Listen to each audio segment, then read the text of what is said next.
యార్లపూడి విజయ్ చంద్రన్, రాష్ట్ర యువజన Congress social media coordinator. ప్రత్యేక హోదా అంశాన్ని టీడీపీ బీజేపీ ప్రభుత్వాలు పక్కకు పెట్టి ఈ రోజున ఆంధ్రప్రదేశ్ ప్రజలకు, ఆంధ్రప్రదేశ్ రాష్ట్రానికి తీరనటువంటి నష్టాన్ని చేస్తూ వారానికి 2 రోజులకి 3 రోజులకి ఒక కొత్త సబ్జెక్ట్ని ప్రజల మధ్యకు తీసుకొని వస్తూ ఈ యొక్క కాలం గడిపేసేటువంటి ఈ పరిస్థితులు ఏవైతే ఉన్నాయో దానిని తీవ్రంగా ఖండిస్తూ వచ్చాం కాంగ్రెస్ పార్టీగా. యువజన కాంగ్రెస్ పార్టీ, యువజన కాంగ్రెస్, విద్యార్థి కాంగ్రెస్, సీనియర్ కాంగ్రెస్ వారి ఆదేశాల మేరకు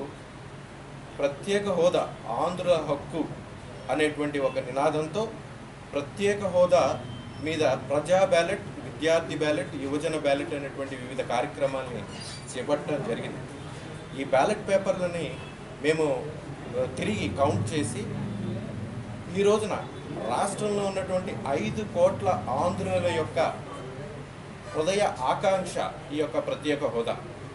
ఇది 5 కోట్ల ఆంధ్రుల యొక్క 5 కోట్ల గొంతుల యొక్క నినాదం ఈ ప్రత్యేక హోదా అని చెప్పి 99% మంది ప్రజలు ఈ రోజున ఆ ప్రత్యేక హోదా రాష్ట్రానికి రావాలి. ప్రత్యేక హోదా రావడం వలన వచ్చేటువంటి పరిశ్రమలు, వచ్చేటువంటి రాయితీలు, వచ్చేటువంటి అనేక విభజన చట్టంలో పొందుపరిచినటువంటి అనేక అంశాలు, వాటి ద్వారా రావాల్సినటువంటి అనేక సంస్థలు రావాలి ఈ రాష్ట్రానికి అని చెప్పి ప్రజలు కోరుకుంటున్నారు. ఈ కళలను సాకారం చేసే దిశగా భారత ఆల్ ఇండియా కాంగ్రెస్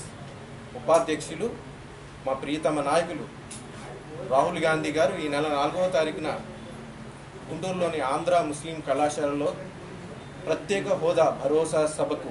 హాజరవుతున్న నేపథ్యంలో రాష్ట్రంలోని ప్రత్యేకంగా ఉత్తరాంధ్రలో ఉన్నటువంటి యువత అంతా కూడా వేలాదిగా తరలి వచ్చి ఈ యొక్క సభను జయప్రదం చేయాలని, ఈ యొక్క సభను జయప్రదం చేయటం ద్వారా ఈ యొక్క బీజేపీ టీడీపీ ప్రభుత్వాలకు ఒక సందేశాన్ని పంపించి మీ యొక్క ప్రత్యేక హోదా అనేటువంటి అంశాన్ని మీరు పక్కగా పెట్టిన నాడు మరి మనుగడ లేదు, బీజేపీకి టీడీపీకి మనుగడ లేదు అనేటువంటి సందేశాన్ని బలంగా వినిపించాలని పత్రికా ముఖంగా మీ అందరి ద్వారా ఉత్తరాంధ్ర యువతకు తెలియజేసుకుంటున్నాను.